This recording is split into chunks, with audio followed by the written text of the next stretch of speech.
and what we interpret as vaguely defined provisions laid out in their Article 23 legislation.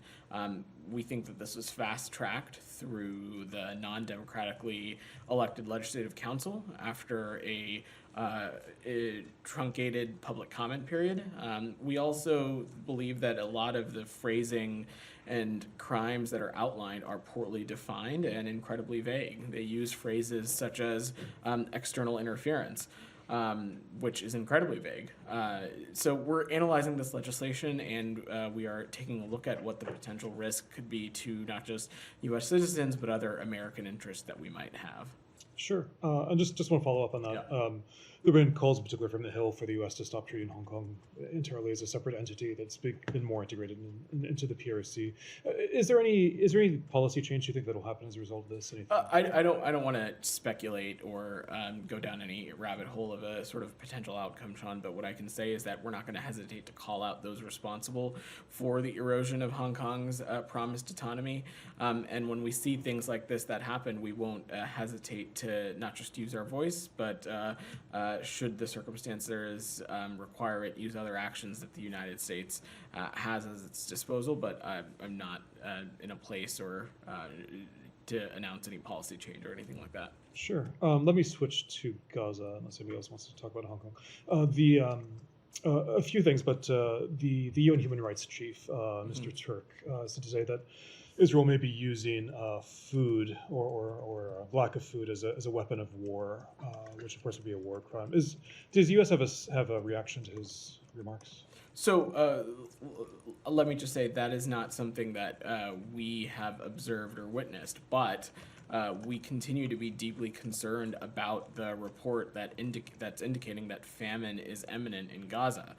This report makes clear that the amount of aid reaching the people in Gaza is insufficient, and that more needs to be done. We need to redouble our efforts to ensure that aid can get to the places that it needs to go. Both, you heard me talk about this a little bit yesterday, via land routes, via airdrops, and this forthcoming maritime corridor as well.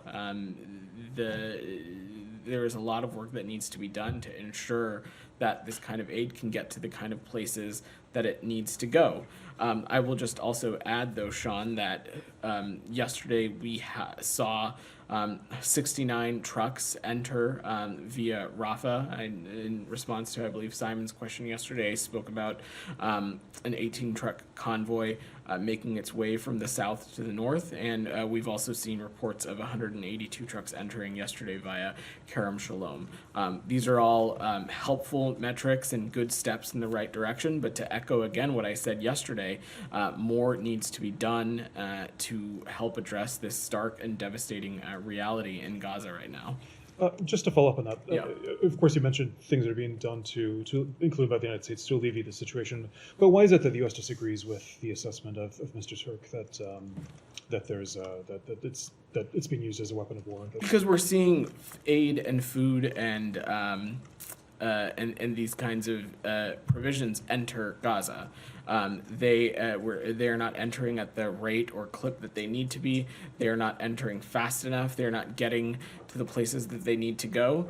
And that's why we've called for more. But I'm not in a place to offer any kind of like legal or geopolitical assessment, and it's certainly not one that we have seen or characterized. Just one more before I turn over to colleagues, but I was wondering if you have any follow-up on the conversation we had yesterday about the UNRWA chief, Mr. Lazzarini. Do you have anything more to say yesterday, so that you're basically deferring comment on it? Does the United States see anything abnormal about him not being let? So as it relates to the specific incident, I will let the United Nations and Israel speak to that specifically, but to just say more broadly, all regional governments need to do what is necessary to enable the humanitarian response, and this of course includes allowing the free movement of international staff and the freedom of this movement to help with that kind of response. Commissioner General Lazzarini and UN staff, our belief is that they should be able to visit UNRWA's fields of operation, including in Gaza, and we're going to continue to work with the government of Israel to rapidly approve all requested visas for UN and NGO workers in an expeditious fashion. That actually sounds fairly specific. I mean, is there a call for Israel actually to rapidly approve Mr. Lazarini's entry? Again, I don't want to speak to that situation in specificity because I'm not aware of the circumstances of what transpired and why he was specifically denied entry. But I will just echo again that we believe that the free movement of international workers is a key part of the humanitarian response, and Mr. Lazzarini and his staff, we believe, should be able to assess their operations. And so we're going to continue to work with the government of Israel and other appropriate interlocutors to push for that to happen.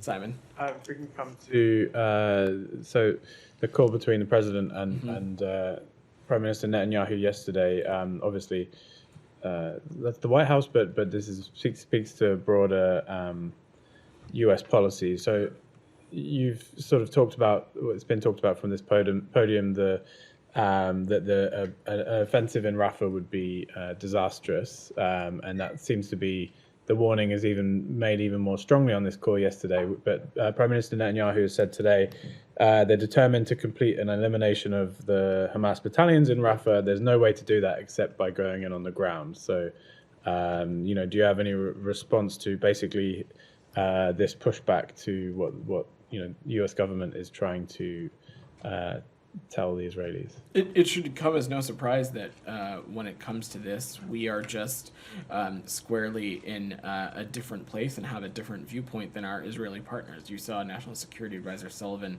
speak about this a little bit yesterday. But I will also note that in this very same call, President Biden and Prime Minister Netanyahu agreed to have their teams meet, for them to meet soon here in Washington to exchange views and discuss alternative approaches that would target the key elements of Hamas, help secure the Egypt-Gaza border, and do so without a major ground operation in Rafah. We continue to feel quite strongly that such an operation in Rafah, where there are more than 1 million people seeking refuge, a region that continues to be a key conduit for the entrance of humanitarian aid, that doing something like that without a credible and clear plan, something that without a plan that also doesn't address for the various humanitarian pieces, would be a disaster. And we hope that through this mechanism, our officials will be able to discuss some of these issues in greater detail and find a path forward. And so in that mechanism, there will be, what you're saying is the U.S. will have some suggestions of how, basically Netanyahu is saying it's not possible to do it without a ground operation. You're saying it is, so you're going to give them ideas on how to do it. I don't want to get ahead of the process here, Simon. We'll have an exchange of views with them and discuss approaches that we think are in line with our shared objective of degrading Hamas and ensuring that October 7th can no longer be repeated, while simultaneously also being cognizant, mindful, respectful of the more than 1 million people seeking refuge in Rafah, and being mindful of the important conduit that Rafah continues to be for humanity. Aid. Are you able to say when that meeting is going to be? I don't have any scheduling updates at this moment. Thank you. Yeah. Camilla? Thank you. Also, just going back to what National Security Advisor Sullivan was talking about yesterday, he implied that there hasn't been a response from Israel on the president's national security memorandum. I was wondering whether you could confirm whether or not Israel has responded with a letter to that effect, and if you could give us a bit more information on the what next when they respond. As it relates to individual countries and their communications with us, as it relates to the National Security Memorandum, I will defer to those other countries to speak to those pieces. I don't want to get into those details on an internal processes from here, nor do I want to speak for other countries. But as you all recall, this was signed on February 8th. And as laid out quite clearly in the text of the National Security Memorandum, there are 45 days for countries to offer an assurance via a letter as it relates to the provision of U.S. Lethal assistance. And in that time, after receiving that assurance, the United States also, through close coordination with the interagency as well as close consultation with our relevant embassies and consulates, will take a look at that authorization, that certification that is provided to us. Can you confirm at all whether or not Israel's responded? I'm just not going to speak to individual countries as it relates to an entire memorandum. Go ahead, Julian.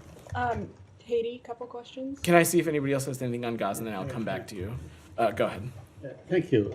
Just following up on what Sean was asking on the famine. You're saying you don't see that famine is imminent in Gaza. That is literally not what I said, Saeed. Okay, I think in the very first thing I said in response to Sean's question is I just want to understand it. Maybe I couldn't hear. the question was you can actually just read the transcript if you want to see what Sean's specific question was. But let me just echo again, we are deeply concerned about the report that indicate that famine is imminent in Gaza. Right, thank you. Because there was actually a report by Samantha Power saying that, it is imminent. So I think it was glad a you press release. clarified that. I have a couple other questions.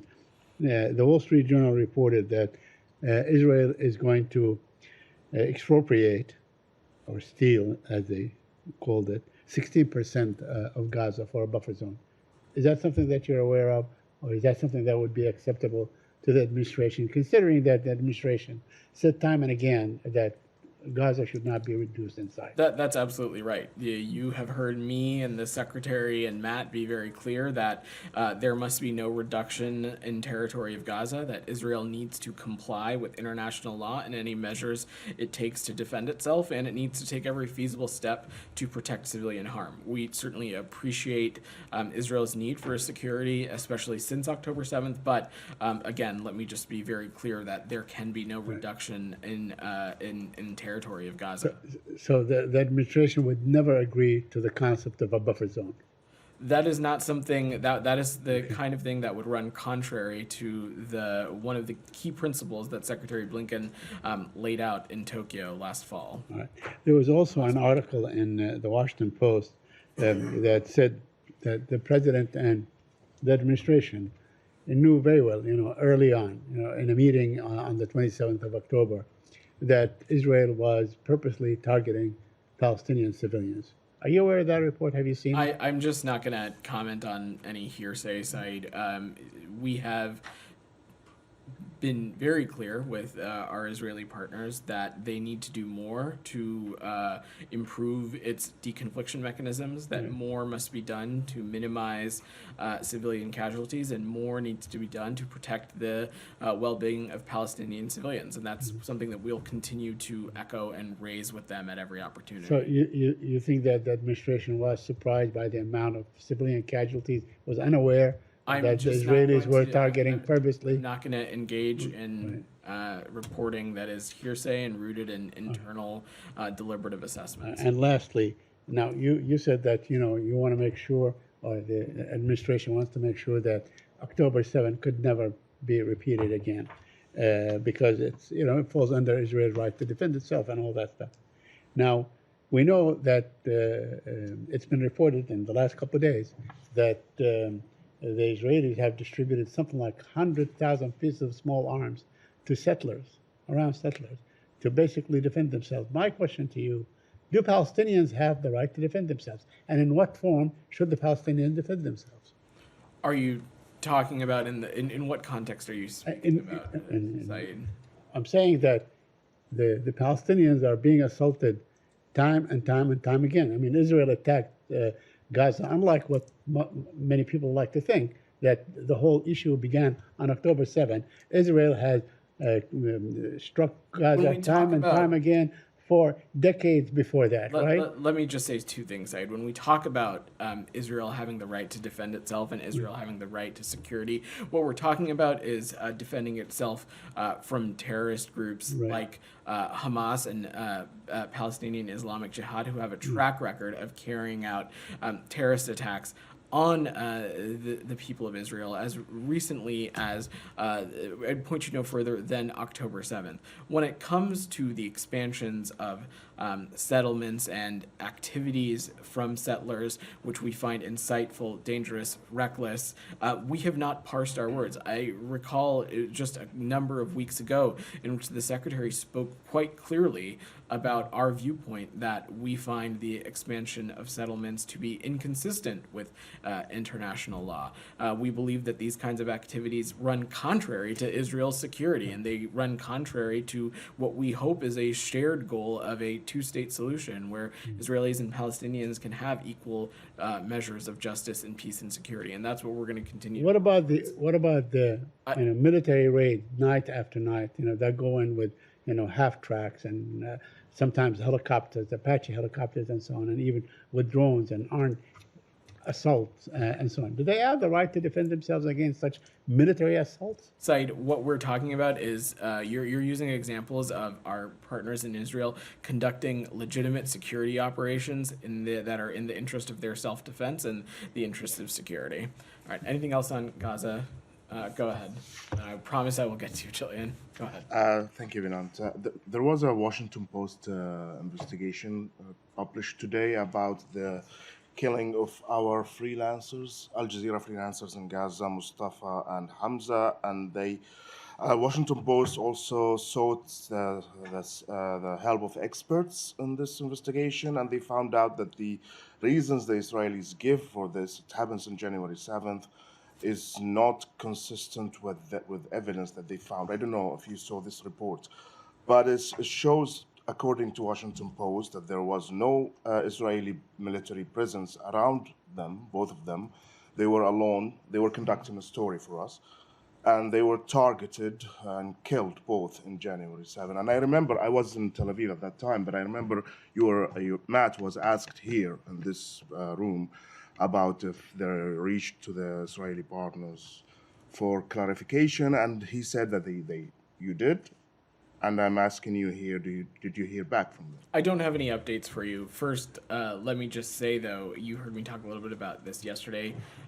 We believe that journalists and the right to free speech needs to be protected, and especially in the situation, in the context of what's happening in Gaza, journalism is more important than ever. I will also say that we've been crystal clear that Israel needs to treat all detainees humanely and with dignity and in full accordance with international law.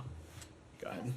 On Gaza? Yes, on Gaza. All right. Vedant, why you are talking publicly about your disagreement with the Israeli, and this is a departure from your policy, is it because you don't have any kind of leverage? Is it, what are you trying to tell us? Have you been to any State Department briefings Yes, the I past have been, yes. couple months? Are you sure? I mean, I'm not talking about this month. I'm talking lately. At the beginning, you were very reluctant in talking publicly about the disagreement. That's not true. That I would just respectfully disagree with the premise of your question. Dating back to October, we have been clear-eyed about a couple things. First, we have been clear-eyed that Israel has every right to defend itself, that Israel's right to security is something that we agree with. We also agree with every step must be possible. Every step must be taken to degrade Hamas, so such an event like October 7th can't be repeated. We also, when it has come to the provision of humanitarian aid, when we've talked about the protection and well-being of Palestinian civilians, and even recently, in the context of Rafah, when we have had disagreements on policy, disagreements on course of action, we've not hesitated to say those and raise those privately, but when we're asked about them in this briefing room or when the Secretary takes questions from you, we've not hesitated to make our point of view from the United States of America, from the State Department, crystal clear. Just I want to clarify why I'm asking this question, because yesterday Jake Sullivan, when he was laying down the arguments why the administration doesn't support a military operation in Rafah, he said the Israeli, instead of stabilizing areas, they are planning. This kind of criticism didn't come publicly this way before. I'm not sure that I would interpret. I saw the National Security Advisor's comments as well. I'm not sure I would categorize those as criticisms either. Look, in the context of what we believe needs to happen with Rafah, we just have a different viewpoint. We have a different strategic viewpoint on what we believe is necessary to help target the key elements of Hamas. And our goal is, through this meeting that the Prime Minister and President Biden spoke about on their call, we hope that we'll be able to have an exchange of views and discuss an alternative approach that, like I said, will target the key elements of Hamas, secure this border in the Rafah area, but also not negatively impact the more than 1 million people who are seeking refuge in the area, not negatively impact the important work that's being done to further enhance the flow of humanitarian aid. Anything else on Gaza before I go back to Jillian, who's been patiently waiting on Gaza? Okay, go ahead. Two quick questions on Sure. the aid drops. Yeah. Question number one, U.S. officials have said that the rations airdropped in Gaza are pork-free, but I wanted to ask, was it Are what? pork-free? Like there's no pork products. But I wanted to ask, was it ensured that all of the food provided was halal, including preservatives and such? And then question number two is, it also seems that the packaging was labeled in English. Was there any Arabic language material provided in those aid rations, including food as it relates names to both of and your questions, instructions on how to prepare as it them? relates to both of your questions, I don't have the technical level of detail. I will just say, if we've previously stated that that these rations are pork free, I would have no reason not to say that that's accurate. And in all of these circumstances, we try to be incredibly mindful of the local culture and food customs when it comes to these things, but I'm happy to check with the team if we have a more specific answer we can give you. Jillian, go ahead. Republican of Florida, Corey Mills, saying today that his office has evacuated 23 Americans out of the capital in Haiti. Wondering if that is something that was coordinated with the State Department, if it's an action that you support. So look, we are relieved when any American citizen is able to make its way to safety. We, of course, closely coordinate with Congress on a number of issues, but I will just note that operations like these that are sort of done deviating from formal State Department operations, they can be high risk. We're talking about a country that's been a level 4 do not travel country since 2020. And so we want to make sure that we are not that actions that are taken are not further inciting additional risk or putting individuals into harm's way. But again, we find it welcome news when any American citizen makes its way to safety. I will just note, from the State Department's perspective, you're aware of the operation that was conducted over the weekend that was able to facilitate the safe departure of over 30 U.S. citizens. We continue to explore options that we have at our disposal when it comes to American citizens interested in departing Haiti from specifically the Port-au-Prince area, and we'll remain in touch with American citizens who have expressed an interest in staying in touch with the embassy and learning about options through not just our crisis intake form, but Smart Traveler and the other mechanisms we have at our disposal. Yesterday,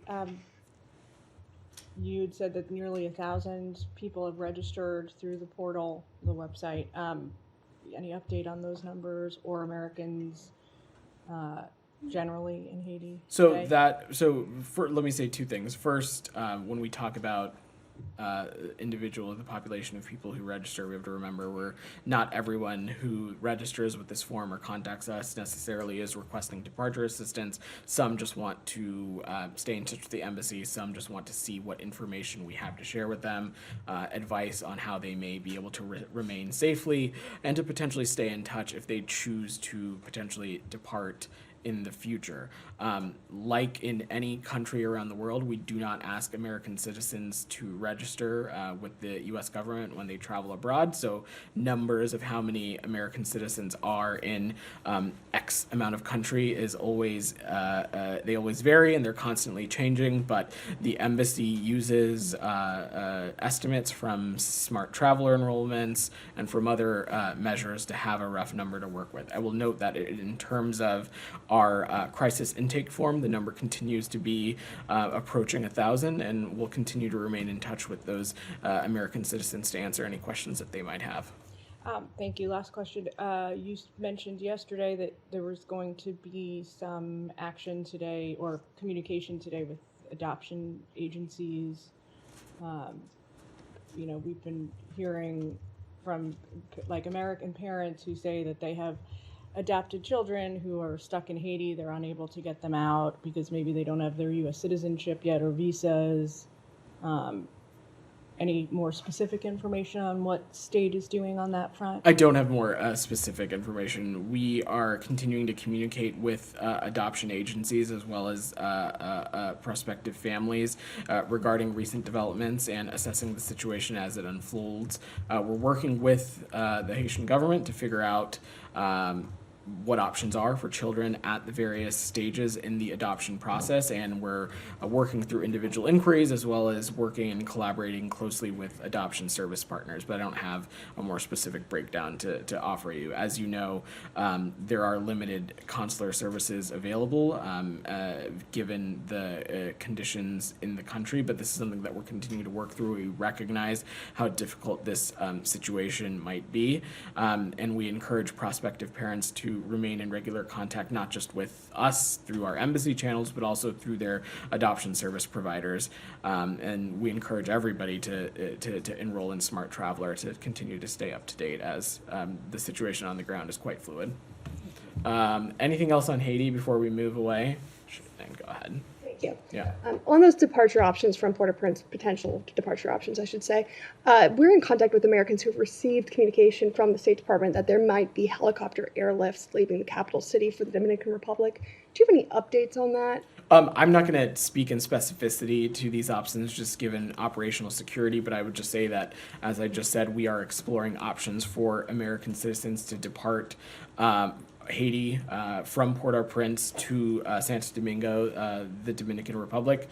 From there, American citizens would be responsible for their own onward travel to the United States from Santo Domingo, and we're continuing to look at what options might make sense and what will make the most sense for the impacted American citizens. And we, of course, as this is a very fluid situation on the ground, as more develops, we'll continue to stay in touch with the impacted folks. And just a quick follow on the humanitarian condition, of course, it remains very dire and is getting worse.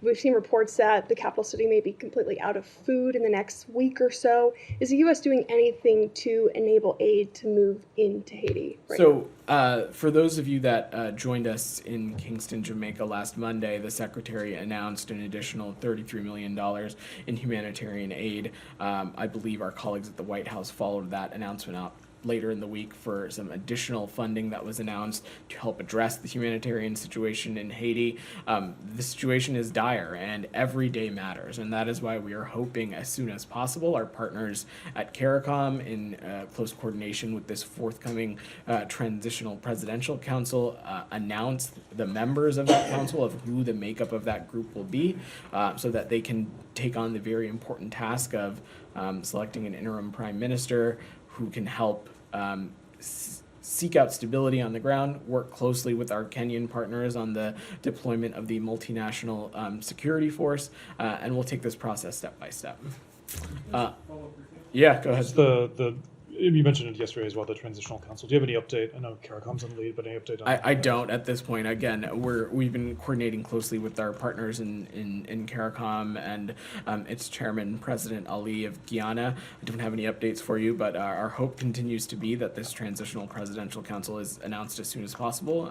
We believe that it is vital to paving the way to not just free and fair elections, but the deployment of this MSS as well. Camilla, I saw you had your hand up on Haiti. Good? Okay. Anything else on Haiti before we move to something else? All right, Alex, go ahead. Thank you, Vedant. A few questions from me, starting from Russia. Let's do a couple so we can get to The Secretary issued a statement on a Russian election. He stopped short calling it undemocratic. Isn't it a bit soft assessment given all the violations, Russian crimes that he depicted in a very statement? I would not read too much into the word choice, Alex. We believe this to be an undemocratic process. I said so yesterday. It's something that I know the Secretary agrees with.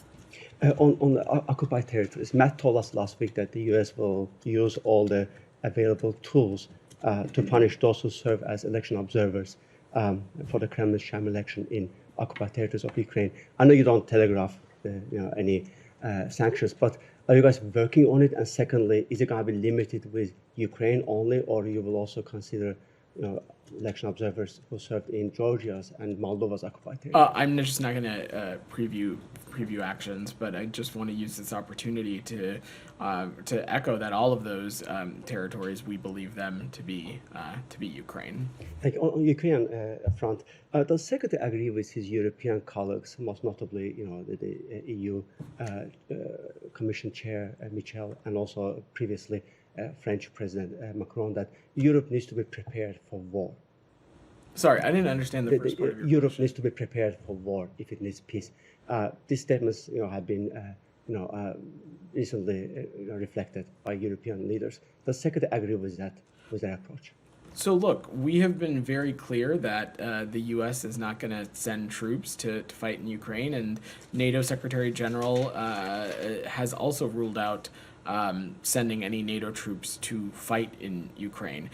We believe that the most immediate and helpful path forward to stop Putin's aggression would be for the House of Representatives to pass the National Security Supplemental. So our Ukrainian partners have the weapons and ammunition they need to defend themselves, and they'll continue to fight courageously to defend their democracy and to push back against this infringement on their territorial integrity and sovereignty. Jalil, go ahead. I'm gonna work the room. Thank you very much. Okay, go ahead. On South Caucasus, the Yeah. Armenian Prime Minister today was quoted as saying that quick border demarcation needed to avoid a war. How alarmed are you right now, given this statement? Look, this is an issue that we are continuing to pay close attention to. It's something that not just the Secretary, but Assistant Secretary O'Brien, as well as Senior Coordinator Bono, are continuing to focus on, engaging with appropriate interlocutors. I don't have an update for you, though, beyond that. Jalil, go ahead. Thank you, Mr. Patel. Only 2 questions, please. Great. One question is about these 2 innocent kids that just got some relief from Pakistani courts today, and the public of Pakistan believes that this administration has a big role in it. These 2 kids had no money to pay their tuition fee when they were 16, 18 years old, and then just a couple of years later, then they had almost 500 million rupees. They were the children of former Prime Minister Nawaz Sharif. Mm-hmm. They just got finally acquitted today in the corruption case that was registered against them after Panama Papers. Does the U.S. not feel bad that such corrupt people are back to Pakistan to rule again? And at the same time, Ambassador Bloom is meeting the Pakistani finance minister about the economic situation of Pakistan. These are 2 very contradictory things happening in Pakistan. So first, I just don't really have anything for you on a Pakistani court case. That is an internal matter for Pakistan. What I will say, though, is we spoke a little bit about this yesterday in discussing Ambassador Bloom's bilateral meeting with Prime Minister Sharif. There's a number of issues that I'm sure he looks forward to discussing with the finance minister, and so I will let our team in Islamabad speak more about that at its conclusion. Just Go one ahead. No. Just one more. Go ahead. Today there is a hearing in Congress on Afghanistan. As you know, Pakistan and Afghanistan had a tussle yesterday, and I have been Which I raising this. spoke to. And I have been raising this issue of Taliban expansionism with Matt quite a bit. That today the Chief Minister of Khyber Pakhtunkhwa, which is the next door province to Afghanistan, just got non-bailable arrest warrants for the raids that happened on some military installations. Do you think such situation is still not, this current administration is not seeing this, what is happening in Pakistan is giving a room to the Taliban expansionism in the region? Well, look, we've been very clear about the fact that we do not want Afghanistan to be or become a safe haven for terrorism. And when it comes to counterterrorism cooperation with our Pakistani partners, that's something we engage with them on quite regularly, including other important bilateral consultations with them as well. Michelle, Thanks so go much. ahead. Thanks. Yeah, Niger, do you have any updates on the talks with the authorities? I don't have any updates for you. Again, we are remaining in touch with the CNSP and seeking additional clarification of their comments, as well as discussing potential next steps. I'll just reiterate what I said yesterday, is that this was at the conclusion of a meeting with senior U.S. officials as part of a delegation who were meeting to discuss a number of areas, but also making it quite clear that we believed that the CNSP was heading down a path that we just disagree with and took a lot of issues. And on Cuba, what's your understanding of what's going on there? Did you track any demonstrations? So I spoke a little bit about this yesterday, Michelle. We are continuing to monitor the situation closely. There are protests across several cities in Cuba that were calling for electricity, food, and fundamental freedoms, and we are urging the Cuban government to refrain from violence and unjust detentions and calling on authorities to respect Cuban citizens' rights for peaceful assembly. And you support demonstrators there? We stand with the Cuban people and continue to support their demands of human rights, freedom, prosperity, and a future for greater dignity. Go ahead. Yeah. Russian Foreign Intelligence Chief Naryshkin said today that France is preparing to deploy 2,000 troops to Odessa in Ukraine in the coming days. And there are even some media reports that France has already deployed them to Romania, and they are about to cross the border to Odessa from Romania. Do you see this move as an escalation in the conflict, and do you support it or not? Well, first, I would just say it would take anything that coming from Russian officials with a grain of salt. Secondly, this is something for our French partners to speak to. If true, I will just echo what I just said to Alex, that President Biden has been incredibly clear that the United States is not prepared to send troops to Ukraine, and that is something that the NATO Secretary General has also echoed as well. Go ahead. One more. I'm going to work the room a little bit. Go ahead. Could you please elaborate on Thomas Swift's trip to UAE in India? Is he meeting the Taliban officials this time? I'm happy to check with the team and get back to you. And second, tomorrow is the first day of New Year in Afghanistan, and normally schools are open for the kids. But this is third year girls are banned from school. Is the U.S. pushing these topics, including the other topics, with their meeting with the Taliban officials? And last question, I'm repeating my last week's question. Could you please give us some information that the Taliban officials are asking for those military airplanes that they were taking to Uzbekistan and Tajikistan in 2001 when Kabul collapsed? They say this belongs to Afghanistan, but U.S. is not allowing them to be brought back to Afghanistan. What's the U.S. stance on this? On the last question, I don't have an update for you, but I'm happy to check with the team. And on your first question, look, the fair treatment of Afghan women and girls continues to be one of our highest priorities when it comes to our engagements on policy as it relates to Afghanistan. We also believe that this is something that should be important to the so-called Taliban government, and think that it is vital when talking about their own stated desire for international recognition. And so the fact that this is another year in which Afghan women and girls don't have access to these kinds of schools, it's heartbreaking and it's troubling. Goyle, go ahead. Thank you, sir. Two questions, please. One, as far as elections in Russia and Pakistan, both were widely reported in the media and criticized by their citizens, because there was no opposition in Russia and there was no opposition in Pakistan, or opposition leader is still in jail. So what's the difference between the two elections? I'm sorry. Election in Russia, election in Pakistan. Well, I would take a little bit of issue with comparing both of those both of those democratic processes. One, I will just say that Pakistan's a country that has a little bit more of a robust media landscape, open for dissenting ideas and opinions. But ultimately, the point is, Goyle, is that these are decisions that should be made by the people of these countries, and the people of these countries should have choices. They should have access to information that will help inform their decision making when it comes to who they want to lead their country and the direction that they want to take their country in. And I will just say that as it relates to Russia, there is a clear track record of media suppression, of silencing dissenting voices. Second one, sir. Oh, sorry. Sorry. Go ahead. Sorry for that. Yeah. As far as China is concerned, I have been saying this for the last over 25 years that one day, someday, China will be a national security threat to the United States. And today, we are hearing from every angle how much China is a threat to the national security today. And we're talking about TikTok and many other things, that stealings and copying and everything is going on against the United States as far as national security is concerned.